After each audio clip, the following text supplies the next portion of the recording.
जैसा कि आपको ज्ञात है, अधीनस्थ बोर्ड जयपुर ने पटवार भर्ती की तिथि जारी कर दी है, जो कि है 28 फरवरी 2021।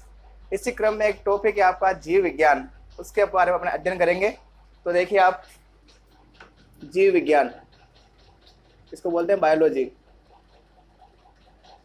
या हिंदी में लिख रहा हूं मैं जीव विज्ञान।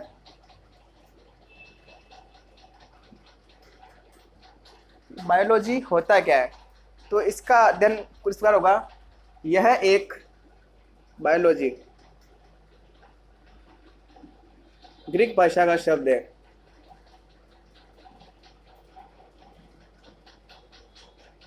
ग्रीक भाषा का शब्द है। इसका अर्थ कुछ इस प्रकार लेंगे अपन, बायोस प्लस लोगोस। बायोस का मतलब होता है सजीव, सजीव इंग्लिश में बोलते हैं लिविंग। लोगोस का मतलब होगा अध्ययन करना। तो अब आपके सामने एक परिभाषा निकल के आ रही है, सजीवों के बारे में अध्ययन करना। सजीवों के बारे में अध्ययन करना बायोलॉजी कहलाता है या जीव विज्ञान कहलाता है। अगला जो मेरा क्वेश्चन है आप लोगों से, यहाँ लिख रहा हूँ क्वेश्चन, जीव विज्ञान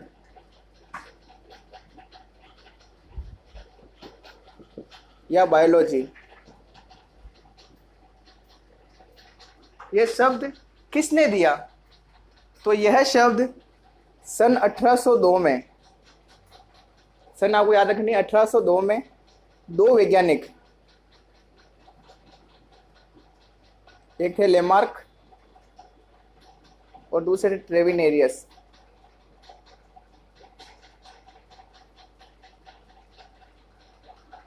इन्होंने मिलके दिया था। आगे जीव विज्ञान की शाखाएं कितनी होती है?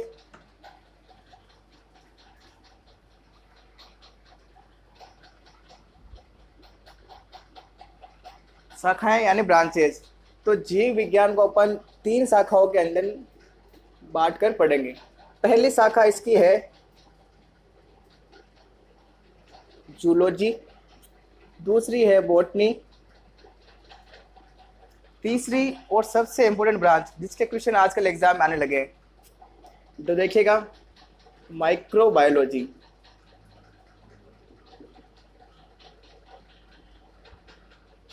पहली शाखा है जूलॉजी, जिसको हिंदी में अपन बोलेंगे जंतु विज्ञान, जंतु या प्राणी विज्ञान। बॉटनी नाम से मालूम पड़ रहा है पादपों का अध्ययन होगा इसके अंदर, पादप यानी पेड़ पौधे। माइक्रोबायोलॉजी सूक्ष्म विज्ञान, सूक्ष्म जीव विज्ञान। अब एक एक करके पढ़ते हैं विस्तार से इनको। हेडिंग लगाइएगा आप, जूलॉजी। हेडिंग क्या लगाएंगे आप? जूलॉजी या प्राणी विज्ञान। देखिए जूलॉजी, जूलॉजी में अपन किसका अध्ययन करते हैं? जंतुओं का या मनुष्य का। मनुष्य भी जंतु की कैटेगरी में आता है, एनिमेलिया फाइलम के अंदर। तो देखिए, जंतुओं के बारे में अध्ययन करना जूलॉजी के अंतर्गत आता है। अब सबसे इंपॉर्टेंट सवाल, 2 क्वेश्चन बड़े इंपॉर्टेंट है यहाँ पे। पहला सवाल, फादर ऑफ जूलॉजी,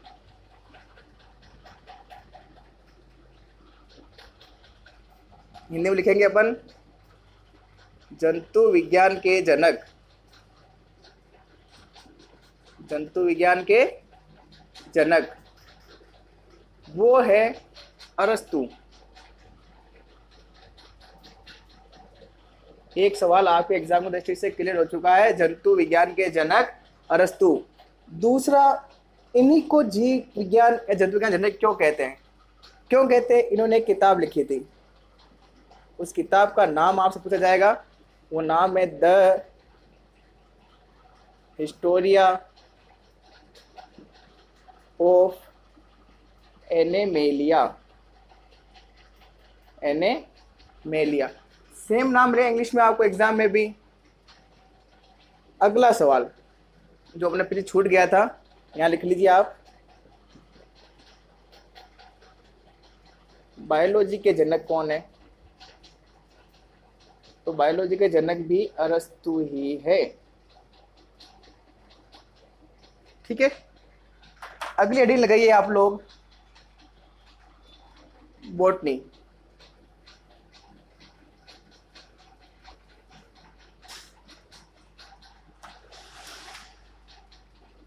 बात करते हैं अपन बॉटनी के बारे में। तो अपन क्या बोलेंगे? पादप विज्ञान। नाम से मालूम पड़ रहा है पादपों का अध्ययन करना है इसके अंदर। पादप विज्ञान, वही 2 सवाल इसी में आएंगे आपके। पहला, पादप विज्ञान के जनक,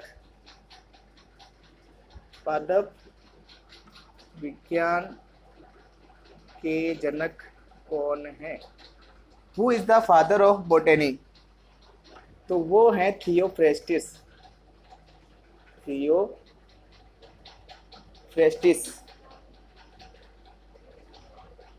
इन्होंने भी कुछ काम किया होगा तभी तो इनको जनक बोला है।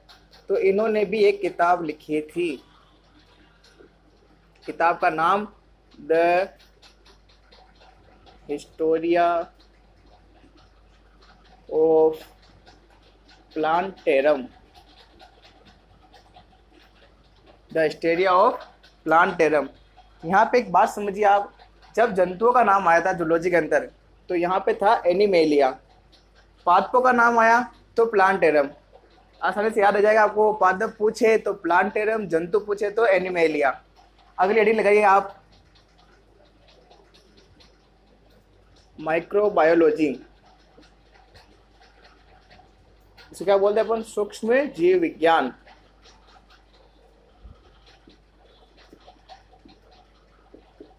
सूक्ष्म जीव विज्ञान। सूक्ष्म जीव क्या होते हैं? जिन्हें हम नग्न आंखों से नहीं देख पाते हैं। उन्हें देखने के लिए हमें इलेक्ट्रो माइक्रोस्कोप की आवश्यकता होती है। इसमें भी 2 क्वेश्चन बड़े इंपॉर्टेंट है आपके। इसका जनक होगा फादर ऑफ माइक्रोबायोलॉजी कौन थे? वो थे Antony von Leeuwenhoek. Antony von Leeuwenhoek. इनका एक क्वेश्चन है जो मैं आपको लास्ट में बताऊंगा। इन्हें क्यों कहते हैं माइक्रोबायोलॉजी का जनक? इसलिए कहते हैं कि इन्होंने प्रथम जीवाणु बैक्टीरिया, इंग्लिश में बोलते हैं बैक्टीरिया, उसकी इन्होंने खोज की थी। प्रथम बैक्टीरिया या जीवाणु इन्होंने खोजा। ठीक है, अब इनके बारे में एक महत्वपूर्ण बात, जब भी नाम आता है सेल या कोशिका तो आपके दिमाग में फट से आता है कि इसकी खोज तो रॉबर्ट हुक ने की। रॉबर्ट हुक ने की, बिल्कुल की रॉबर्ट हुक ने। लेकिन जब क्वेश्चन थोड़ा घुमा के पूछे आपसे, मृत कोशिका, मृत कोशिका, डेड सेल, इसकी खोज किसने की? इसकी खोज को पूछे तो वो थे एंटनी वॉन ल्यूवेनहॉक सर। उन्होंने मृत कोशिका की खोज की थी। अब अपन जूलॉजी का विस्तार से अध्ययन करते हैं कि हमें जूलॉजी में पढ़ना कौन कौन टॉपिक है। आराम से पढ़ेंगे।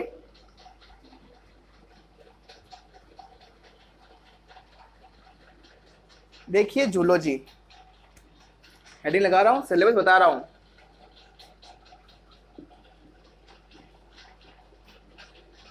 कि इसके अंतर्गत हमें पढ़ने क्या क्या है। इससे पहले आप एक बात समझिए, अपन बचपन से पढ़ते आ रहे हैं कोशिका शरीर की मूलभूत एवं क्रियात्मक इकाई है। Cell is the basic unit of life. क्यों बोलते हैं वो बात आप देखिए। जैसे आप घर बना रहे हैं, घर में क्या चाहिए आपको? ईंट पत्थर वगैरह। ईंट के ऊपर ईंट रखेगा, बनेगा, कमरा बनेगा पूरा। वैसे ही जो कोशिका है, सेल यानी कोशिका, समान कोशिकाओं का समूह जो समान कार्य करेगा, उससे क्या बनेंगे? टिश्यू। इसको अपन बोलते हैं उत्तक। उत्तक क्या होते हैं? ग्रुप ऑफ सेल्स, कोशिका का समूह। कोशिका का समूह क्या कहलाता है? उत्तक कहलाता है। समान उत्तकों का समूह क्या बनाएगा? ऑर्गन, जिसको अपन बोलते हैं अंग। ये क्या हो जाएगा? अंग क्या बोलेंगे अपन? उत्तकों का समूह। समान ऑर्गन मिलकर ऑर्गन सिस्टम। अंग तंत्र, अलग अलग तंत्र है अपने शरीर के अंदर। पाचन तंत्र, श्वसन तंत्र किससे बने हुए हैं? अंगों से मिलकर बने हुए हैं। अंग किसके बने हुए हैं? उत्तकों के, उत्तक कोशिका से मिलकर। और अलग अलग ऑर्गन मिलकर, सॉरी, ऑर्गन सिस्टम मिलकर क्या बनाएंगे? ह्यूमन बॉडी, इसका निर्माण करेंगे। तो आपको समझ में आ रहा होगा कि कोशिका को ही बेसिक यूनिट क्यों कहा है, इसलिए कहा है। समान कोशिकाएं उत्तक का निर्माण करेगी, उत्तक अंग बनाएंगे, अंग अंग तंत्र बनाएंगे, और अंग तंत्र शरीर का निर्माण करेंगे।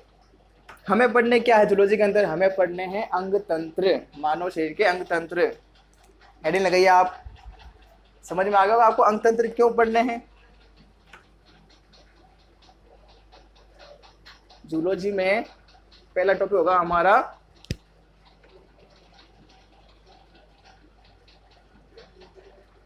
ह्यूमन ऑर्गन सिस्टम, मानव अंग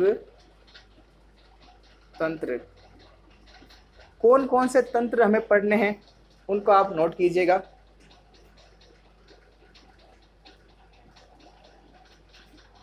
पहला होगा आपका परिसंचरण तंत्र, सर्कुलेटरी सिस्टम।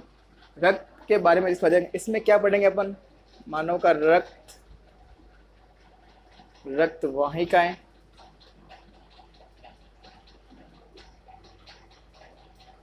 और हृदय के बारे में। 3 चीजें पढ़नी है हमें, अच्छे से पढ़ेंगे आराम से। दूसरा तंत्र होगा हमारा श्वसन तंत्र।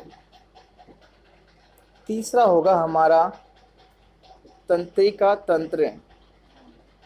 तंत्रिका तंत्र, इस पर स्टार लगा रहा हूँ, अधिकतर क्वेश्चन इससे से आते हैं।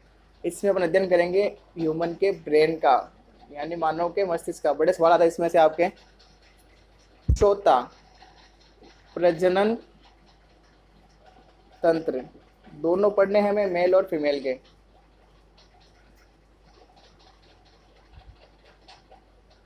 पांचवा उत्सर्जन तंत्र, उत्सर्जन तंत्र। छठा या मैं ऊपर लिख रहा हूं आपको, छठा तंत्र में ऊपर लिख रहा हूं, वापस नोट कीजिएगा आप। 5 हो गए थे। 5 होगा आपके उत्सर्जन तंत्र।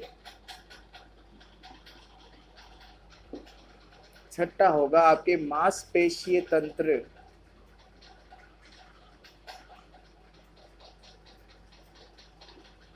सातवां होगा आपके कौन सा? कंकाल तंत्र, कंकाल तंत्र। ठीक है, ये तंत्र हमें पढ़ने हैं। ये था हमारा कुछ सिलेबस। इसके अलावा जूलॉजी में हमें तंत्र पढ़ने हैं, ग्रंथियां पढ़नी है, अंतःस्रावी ग्रंथियां,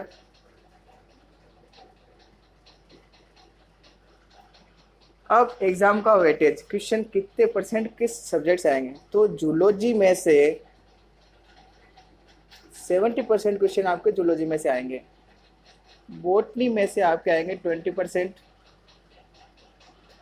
और 10% आपके आएगा माइक्रोबायोलॉजी में से।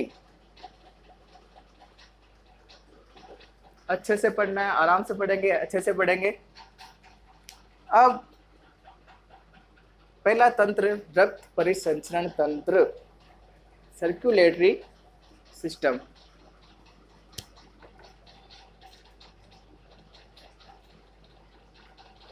रक्त परिसंचरण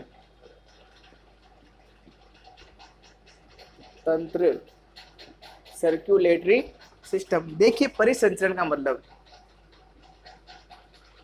परि प्लस संचरण, परि का मतलब चारों ओर, संचरण यानी ले जाने वाला, ले जाने वाला यानी रक्त को चारों तरफ ले जाने वाला तंत्र। इसके बारे में हमें अध्ययन करना है, जो हम करेंगे अगली क्लास के अंदर। धन्यवाद।